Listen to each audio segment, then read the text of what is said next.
जह जीवन के संकट होई, रवि तम समसो संकट खोई। बंदी पेरे सुमिरे हनुमाना, संकट कटे धरे जो ध्याना। जाको बांध बाम पद दिन्हा, मारुति सुत व्याकुल बहु किन्हा। सो भुजबल का कीन कृपाला, अच्छत तुम्हें मोर यह हाला। अर्थ, जिसके जीवन में कोई संकट हो आप उसे वैसे ही दूर कर देते हैं जैसे अंधेरे को सूर्य। हे हनुमान जी, बंदी होने पर जो आपका स्मरण करता है उसकी रक्षा करने के लिए आप गदा लेकर चल पड़ते हैं। यमराज को भी आप आने नहीं देते और मृत्यु को बांधकर उनकी बुरी दशा करते हैं। हे कृपा सागर, आप मेरी सहायता कीजिए। दोस्तों, कुछ लोग होते हैं जो ना चाहते हुए भी बार बार वही सोचते हैं जिस वजह से उनकी और उनके परिवार की परेशानियां बढ़ जाती है। हमें कभी भी दिमाग पर ज्यादा प्रेशर नहीं देना चाहिए। इसके चलते हमें depression, bipolar disorder, personality disorder, मानसिक तनाव जैसी परेशानियों का सामना करना पड़ सकता है। भारत में 19 करोड़ लोग मानसिक बीमारी से जूझ रहे हैं, यानी हर 7 में से एक भारतीय बीमार है। और हैरानी की बात यह है कि 4.57 करोड़ लोग डिप्रेशन का शिकार है। इन भक्त के साथ भी ऐसा ही हुआ। ये एग्जाम में फेल हो गए, जिसकी वजह से इन्होंने आत्महत्या करने जैसा बड़ा फैसला भी लिया। कैसे श्री हनुमान जी ने इन्हें इस कष्ट से बाहर निकाला, आइए जानते हैं। नमस्कार दोस्तों, मेरा नाम है विवेक और स्वागत है आपका विवेक क्रिएशन स्टोरीज में। इन भक्त का नाम नवीन है और ये तेलंगाना से है। आइए आगे की कहानी इनके नजरिए से शुरू करते हैं। नमस्कार, मेरा नाम नवीन है और मैं तेलंगाना राज्य के हैदराबाद शहर में रहता हूँ। वैसे तो मेरा माइंड बहुत स्ट्रॉन्ग है और मैं जल्दी इमोशनल भी नहीं होता, लेकिन एक समय ऐसा था जब मैं सब कुछ भूल गया और एक ही बात याद थी कि मुझे अब नहीं जीना। दरअसल मैं 10th की एग्जाम में फेल हो गया, जिस वजह से मुझे घर वालों का बहुत भला बुरा सुनना पड़ा और मैंने गुस्से में आकर ऐसा कदम उठाया कि जिसका रिग्रेट मुझे आज भी होता है। उस शाम को मैंने खाना नहीं खाया। मेरे दिमाग में यही बात चल रही थी क्योंकि मुझे आज से पहले कभी इतनी डांट नहीं पड़ी थी और मुझे डांट सुनने की आदत भी नहीं थी। शाम के करीब 6:30-7 बजे होंगे। मैं कमरे में गया और दरवाजा लॉक कर दिया। गुस्से में मैंने पंखे पर कपड़ा बांधा और मैं गलती करने जा ही रहा था कि मेरे पापा ने दरवाजा खटखटाया, लेकिन मैंने नहीं खोला। उन्हें पता चल गया कि मैं कुछ गलत कर रहा हूँ। तब उन्होंने बजरंगबली का नाम लिया और दरवाजे पर जोर से लात मारी, जिससे वो टूट गया और मुझे एक चाटा मारा। जब मेरी माँ को ये बात पता चली तो वो वहीं बैठ गई और रोने लगी। अगर उस दिन पापा सही वक्त पर नहीं आते तो आज मैं आपको ये सब नहीं बता पाता।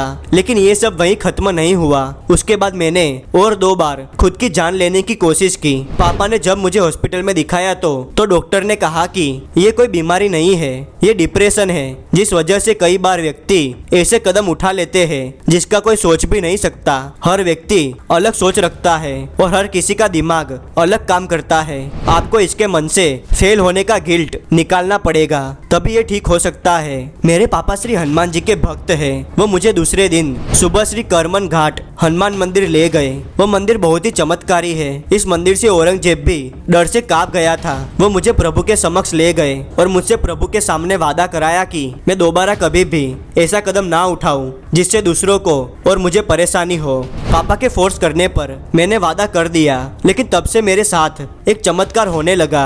जब भी मेरे दिमाग में ऐसे गलत विचार आते तो श्री करमन घाट वाले हनुमान जी का चेहरा मेरे सामने आ जाता, जिस वजह से मैं कुछ गलत नहीं करता। रात को सपने में भी मुझे श्री हनुमान जी दिखाई देते। मेरे पापा ने कहा कि मैं हर मंगलवार प्रभु के दर्शन करने जाऊं। मैं जब वहां जाता तो मुझे बहुत अच्छा लगता था और दिल को एक सुकून मिलता था, जैसे प्रभु मेरे पास हो वैसा लगता था। मैंने प्रभु से कहा कि मुझे कुछ पता नहीं चल रहा है, मुझे रास्ता दिखाइए। मेरे 5 मंगलवार हो गए थे वहां जाते हुए। अब मैं पहले से बहुत बदल गया था और मैंने नक्की कर लिया कि चाहे अब जीवन में कितनी भी मुश्किल परिस्थिति आ जाए, कभी कोई गलत कदम नहीं उठाऊंगा। मुझे तो लग रहा है कि उस दिन प्रभु ने ही मुझे बचाया था, क्योंकि पापा उसी वक्त पहुंचे थे। डिप्रेशन बहुत ही खराब होता है, मैंने खुद एक्सपीरियंस किया है। उस समय आपको खाना पीना और यहाँ तक कि जीना भी नहीं अच्छा लगता है। प्रभु के पास जाने के बाद ही मेरी ये परेशानी पूरी तरह से खत्म हो गई। मैंने जब दूसरी एग्जाम दी तो मेरे बहुत अच्छे मार्क्स आए। अगर उस दिन मैं कुछ गलत कर देता तो आज मुझे इस खुशी का एहसास नहीं होता। जो लोग तनाव में हैं, मेरी उनसे पर्सनल रिक्वेस्ट है कि कुछ भी गलत मत कीजिएगा। सिर्फ 2 सेकंड लगेंगे चले जाने के लिए, लेकिन पीछे पूरा परिवार सारी जिंदगी सदमे में रहेगा। आज मैं बहुत अच्छे मुकाम पर हूँ और ये सब याद करता हूँ तो मैं सोचता हूँ कि मैं कैसी नादानी कर बैठा था।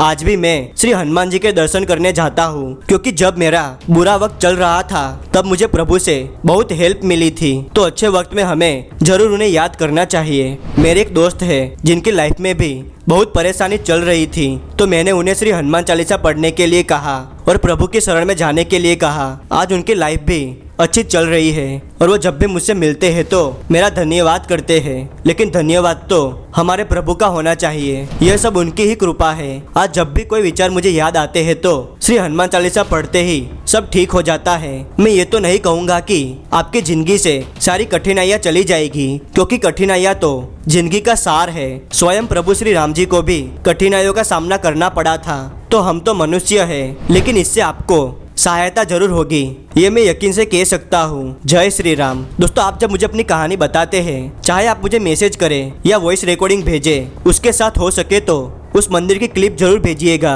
जिससे हम सब भी आशीर्वाद ले सके। दोस्तों, ये वो कमेंट्स है जो मुझे बहुत ही अच्छे लगे, ऐसे ही साथ दीजिएगा। अगर आपको वीडियो पसंद आया हो तो इसे लाइक कर दीजिए, चैनल पर नए हो तो इसे सब्सक्राइब जरूर कीजिए, कमेंट में प्रभु का नाम अवश्य लिखिए और हो सके तो इस वीडियो को अपने परिवार वालों और दोस्तों के साथ जरूर शेयर कीजिए, जिससे प्रभु की महिमा सब तक पहुंच सके। और आपके पास ऐसे विश्वास और चमत्कार से जुड़ी कहानी हो तो जरूर बताइएगा, मुझे और सभी भक्तों को बहुत अच्छा लगेगा। लिंक नीचे डिस्क्रिप्शन में दिया हुआ है। मिलते हैं अगले वीडियो में नई कहानी के साथ, तब तक के लिए धन्यवाद।